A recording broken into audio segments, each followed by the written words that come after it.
ಗದ್ದೆ 8 ಸುಕುಮಾರಸ್ವಾಮಿಯ ಕತೆ. ಕೊಟ್ಟಿರುವ ಪ್ರಶ್ನೆಗಳಿಗೆ 3-4 ವಾಕ್ಯಗಳಲ್ಲಿ ಉತ್ತರಿಸಿ. ಪ್ರಶ್ನೆ 1. ಸುಕುಮಾರಸ್ವಾಮಿಯು ಹೇಗೆ ಸುಖಭೋಗಗಳನ್ನು ಅನುಭವಿಸುತ್ತಿದ್ದನು? ಸುಕುಮಾರಸ್ವಾಮಿಯು ತಾರುಣ್ಯವನ್ನು ಪಡೆದು ಅತ್ಯಂತ ರೂಪ, ಲಾವಣ್ಯ, ಸೌಭಾಗ್ಯ, ಕಾಂತಿಯಿಂದ ಕೂಡಿದವನಾದನು. ಅವನಿಗೆ 32 ಲತಾಗ್ರಹಗಳು. ಅತ್ಯಂತ ರೂಪ, ಲಾವಣ್ಯ, ಸೌಭಾಗ್ಯ, ಕಾಂತಿ, ಹಾವ, ಭಾವ, ವಿಲಾಸ, ವಿಭ್ರಮಗಳಿಂದ ಕೂಡಿದ ದೇವತಾ ಸ್ತ್ರೀಯರನ್ನು ಹೋಲುವ 32 ಮಂದಿ ದಿವ್ಯರಾದ ಸ್ತ್ರೀಯರು ಇದ್ದರು.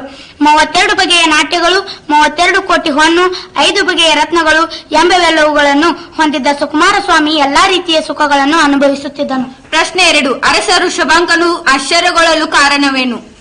ಒಮ್ಮೆ ಒಬ್ಬ ವರ್ತಕನು 1,00,000 ದಿನಾರಗಳ ಬೆಲೆ ಬಾಳುವ ರತ್ನ ಗಂಬಳಿಗಳನ್ನು ಮಾರಲು ಉಜ್ಜಯಿನಿಗೆ ತೆಗೆದುಕೊಂಡು ಬಂದಿದ್ದಾಗ ಆ ಪಟ್ಟಣವನ್ನಾಳುವ ವೃಷಭಾಂಕನೆಂಬ ರಾಜ ಮತ್ತು ಮಹಾರಾಣಿ ಅವುಗಳ ಬೆಲೆ ಹೆಚ್ಚಾಯಿತೆಂದು ಕ್ರಯಕ್ಕೆ ಕೊಳ್ಳಲಿಲ್ಲ.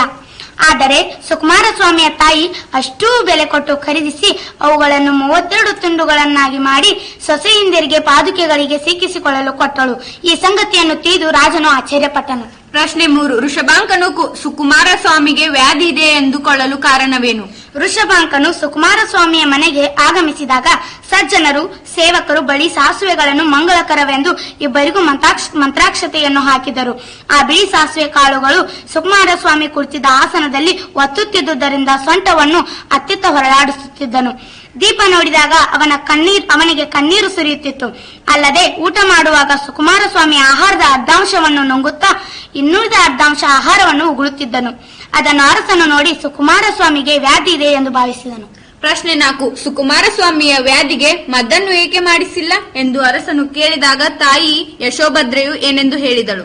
ಅರಸ ಋಷಭಾಂಕನು ಯಶೋಭದ್ರೆಯನ್ನು ಕುರಿತು ಸುಕುಮಾರನಿಗೆ ಸೊಂಟದ ರೋಗಕ್ಕೂ ಕಣ್ಣೀರು ಸುರಿಯುವುದಕ್ಕೂ ಊಟ ಸೇರದಿರುವುದಕ್ಕೂ ಏಕೆ ಔಷಧ ಮಾಡಿಸಿಲ್ಲ ಎಂದು ಕೇಳಿದಾಗ ಅವಳು, ಒಡೆಯರೆ, ಇವು ರೋಗಗಳಲ್ಲ, ಮಂತ್ರಾಕ್ಷತೆಯಾಗಿ ಹಾಕಿದ ಬಿಳಿ ಸಾಸುವೆಗಳು.